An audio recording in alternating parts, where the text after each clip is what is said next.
16 दिसंबर 2024 प्रातः मुरली। ओम शांति। बाप दादा मधुबन। बाबा ने कहा, मीठे बच्चे, यह पावन बनने की पढ़ाई सब पढ़ाइयों से सहज है। इसे बच्चे जवान बूढ़े सब पढ़ सकते हैं, सिर्फ 84 जन्मों को जानना है। प्रश्न, हर एक छोटे व बड़े को कौन सी प्रैक्टिस जरूर करनी चाहिए? उत्तर, हर एक को मुरली चलाने की प्रैक्टिस जरूर करनी चाहिए, क्योंकि तुम मुरलीधर के बच्चे हो। अगर मुरली नहीं चलाते हो तो ऊंच पद नहीं पा सकेंगे। किसी को सुनाते रहो तो मुख खुल जाएगा।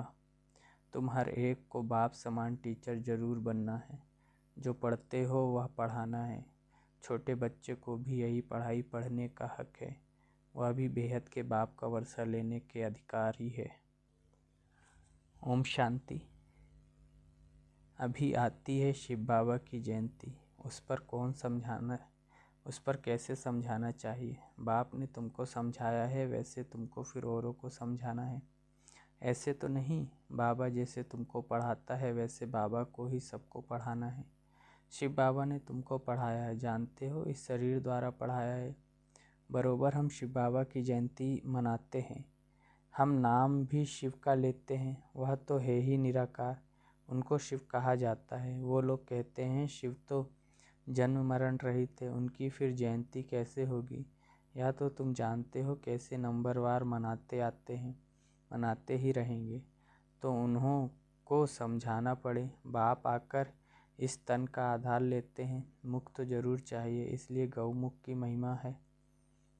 यह राज जरा पेचीला है। शिव बाबा के एक्यूपेशन को समझाना है। हमारा बेहद का बाप आया हुआ है, उनसे ही हमको बेहद का वर्षा मिलता है। बरोबर भारत को बेहद का वर्षा था और किसको होता नहीं। भारत को ही सचखंड कहा जाता है और बाप को भी ट्रुथ कहा जाता है। तो यह बातें समझानी पड़ती हैं। फिर कोई को जल्दी समझ में नहीं आता है, कोई झट समझ जाते हैं। यह योग और एजुकेशन दोनों खिसकने वाली चीज़ें हैं। उसमें भी योग जास्ती खिसकता है। नॉलेज तो बुद्धि में रहती ही है, बाकी याद ही घड़ी घड़ी भूलते हैं। नॉलेज तो तुम्हारी बुद्धि में है ही कि हम कैसे 84 जन्म लेते हैं। जिनको यह नॉलेज है वही बुद्धि से समझ सकते हैं कि जो पहले पहले नंबर में आते हैं वही 84 जन्म लेंगे। पहले ऊँचते ऊँच लक्ष्मी नारायण को कहेंगे। नर से नारायण बनने की कथा भी नामी ग्रामी है। पूर्णमासी पर बहुत जगह सत्यनारायण की कथा चलती है। अभी तुम जानते हो हम सचमुच बाबा द्वारा नर से नारायण बनने की पढ़ाई पढ़ते हैं। यह है पावन बनने की पढ़ाई और है भी सब पढ़ाइयों से बिल्कुल सहज। 84 जन्मों के चक्र को जानना है और फिर यह पढ़ाई सबके लिए एक ही है। बूढ़े बच्चे जवान जो भी हों सबके लिए एक ही पढ़ाई है। छोटे बच्चे को भी हक है। अगर माँ बाप उन्हों को थोड़ा थोड़ा सिखाते रहें तो टाइम तो बहुत पड़ा है। बच्चों को भी यह सिखाया जाता है कि शिव बाबा को याद करो। आत्मा और शरीर दोनों का बाप अलग अलग है। आत्मा बच्चा भी निराकारी है तो बाप भी निराकारी है। यह भी तुम बच्चों की बुद्धि में है। वह निराकार शिव बाबा हमारा बाप है। कितना छोटा है, यह अच्छी रीति याद रखना है, भूलना नहीं चाहिए। हम आत्मा भी बिंदी मिसल छोटी हैं। ऐसे नहीं ऊपर जाएंगे तो बड़ी दिखाई पड़ेगी, नीचे छोटी हो जाएगी। नहीं, वह तो है बिंदी। ऊपर में जाएंगे तो तुमको जैसे देखने में भी नहीं आएगी। बिंदी है ना, बिंदी क्या देखने में आएगी। इन बातों पर बच्चों को अच्छी रीति विचार भी करना है। हम आत्मा ऊपर से आई हैं शरीर से पार्ट बजाने। आत्मा घटती बढ़ती नहीं है। ऑर्गन्स पहले छोटे पीछे बड़े होते हैं। अभी जैसे तुमने समझा है वैसे फिर औरों को समझाना है। यह तो ज़रूर है, नंबरवार जो जितना पढ़ा है उतना ही पढ़ाते हैं। सबको टीचर भी ज़रूर बनना है सिखाने लिए। बाप में तो नॉलेज है, वह इतनी छोटी सी परम आत्मा है। सदैव परम धाम में रहते हैं। यहाँ एक ही बार संगम पर आते हैं। बाप को पुकारते भी तब हैं जब बहुत दुखी होते हैं। कहते हैं आकर हमको सुखी बनाओ। बच्चे अब जानते हैं हम पुकारते रहते हैं, बाबा आकर हमको पतित दुनिया से नई सतयुगी सुखी पावन दुनिया में ले चलो, अथवा वहाँ जाने का रास्ता बताओ। वह भी जब खुद आवे तब तो रास्ता बतावे। वह आएंगे तब जब दुनिया को बदलना होगा। यह बड़ी सिंपल बातें हैं, नोट करना है। बाबा ने आज यह समझाया है, हम भी ऐसे समझाते हैं। ऐसी प्रैक्टिस करते करते मुख खुल जाएगा। तुम मुरलीधर के बच्चे हो, तुम्हें मुरलीधर जरूर बनना है। जब औरों का कल्याण करेंगे तब तो नई दुनिया में ऊंच पद पाएंगे। वह पढ़ाई तो है यहाँ के लिए, यह है भविष्य नई दुनिया के लिए। वहाँ तो सदैव सुख ही सुख है। वहाँ 5 विकार तंग करने वाले होते ही नहीं। यहाँ रावण राज्य अर्थात पराये राज्य में हम हैं। तुम ही पहले अपने राज्य में थे। तुम कहेंगे नई दुनिया, फिर भारत को भी पुरानी दुनिया कहा जाता है। गायन भी है नई दुनिया में भारत। ऐसे नहीं कहेंगे कि नई दुनिया में इस्लामी बौद्धि नहीं, अभी तुम्हारी बुद्धि में है। बाप आकर हम बच्चों को जगाते हैं। ड्रामा में पार्ट ही उनका ऐसा है। भारत को ही आकर स्वर्ग बनाते हैं। भारत ही पहला देश है। भारत पहले देश को ही स्वर्ग कहा जाता है। भारत की आयु भी लिमिटेड है। लाखों वर्ष कहना यह तो अनलिमिटेड हो जाता है। लाखों वर्ष की कोई बात स्मृति में आ ही न सके। नया भारत था, अब पुराना भारत ही कहेंगे। भारत ही नई दुनिया होगी। तुम जानते हो हम अभी नई दुनिया के मालिक बन रहे हैं। बाप ने राय बताई है मुझे, याद करो तो तुम्हारी आत्मा नई प्योर बन जाएगी, फिर शरीर भी नया मिलेगा।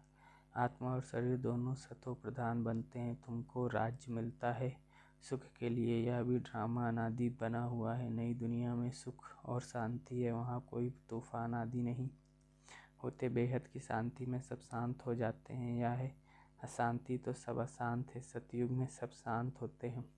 वंडरफुल बातें हैं ना। यह अनादि बना बनाया खेल है। यह है बेहद की बातें। वह हद की बैरिस्ट्री इंजीनियरिंग आदि पढ़ते हैं। अभी तुम्हारी बुद्धि में बेहद की नॉलेज है। एक ही बार बाप आकर बेहद ड्रामा का राज समझाते हैं। आगे तो यह नाम भी नहीं सुना था कि बेहद का ड्रामा कैसे चलता है। अभी समझते हो। सतयुग त्रेता जरूर वह पास्ट हो गया, उसमें इनका राज्य था। त्रेता में राम राज्य था। पीछे फिर और धर्म आए हैं। इस्लामी, बौद्ध, क्रिश्चियन सब धर्मों का पूरा मालूम है। यह सब 2500 वर्ष के अंदर आए हैं। उसमें 1250 वर्ष कलयुग है। सब हिसाब है ना। ऐसे तो नहीं। सृष्टि की आयु 2500 वर्ष से नहीं। अच्छा फिर और कौन था? विचार किया जाता है इन्होंने आगे बरोबर देवी देवता वह भी थे तो मनुष्य ही, परंतु देवी गुण वाले थे। सूर्यवंशी, चंद्रवंशी 2500 वर्ष में, बाकी आधा में वह सब थे।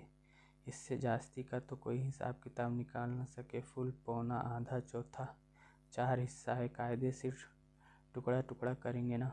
आधे में तो यह है, कहते भी हैं सतयुग में सूर्यवंशी राज, त्रेता में चंद्रवंशी राम राज्य। यह तुम सिद्ध कर बतलाते हो तो जरूर सबसे बड़ी आयु उनकी होगी जो पहले पहले सतयुग में आते हैं। कल्प ही 5000 वर्ष का है। वो लोग 84 लाख योनियों कह देते हैं तो कल्प की आयु भी लाखों वर्ष कह देते, कोई माने भी नहीं। इतनी बड़ी दुनिया हो भी ना सके तो बाप बैठ समझाते हैं। वह सब है अज्ञान और यह है ज्ञान। ज्ञान कहाँ से आया यह भी किसको पता नहीं है। ज्ञान का सागर तो एक ही बाप है, वही ज्ञान देते हैं। मुख से कहते हैं गौ मुखेश, गौ माता से तुम सबको अडॉप्ट करते हैं।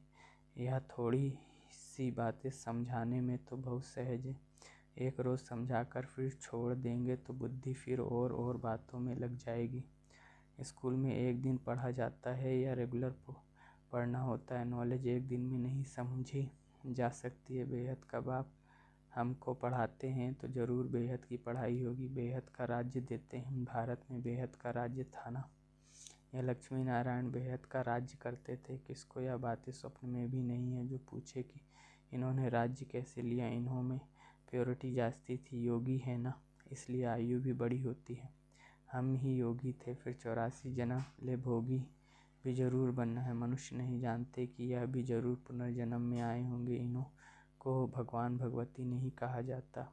इनसे पहले तो कोई है नहीं जिसने 84 जन्म लिया हो। पहले पहले जो सतयुग में राज्य करते हैं वही 84 जन्म लेते हैं। फिर नंबरवार नीचे आते हैं। हम आत्मा सो देवता बनेंगे। फिर हमसे 36 डिग्री कम होगी। गाया भी जाता है पूज्य सो पुजारी। सतो प्रधान से फिर तमो प्रधान बनते हैं। ऐसे पुनर्जन्म लेते लेते नीचे चले जाएंगे। यह कितना सहज है, परंतु माया ऐसी है जो सब बातें भुला देती है। यह सब पॉइंट्स इकट्ठी कर किताब आदि बनाए, लेकिन वह तो कुछ रहेगी नहीं, यह टेम्परेरी है। बाप ने कोई गीता नहीं सुनाई थी। बाप तो जैसे आप समझा रहे हैं ऐसे समझाया था। यह वेद शास्त्र आदि सब बाद में बनते हैं। यह सब होल लौट जो है विनाश होगा तो यह सब जल जाएंगे। सतयुग त्रेता में कोई पुस्तक होती नहीं, फिर भक्ति मार्ग में बनते हैं।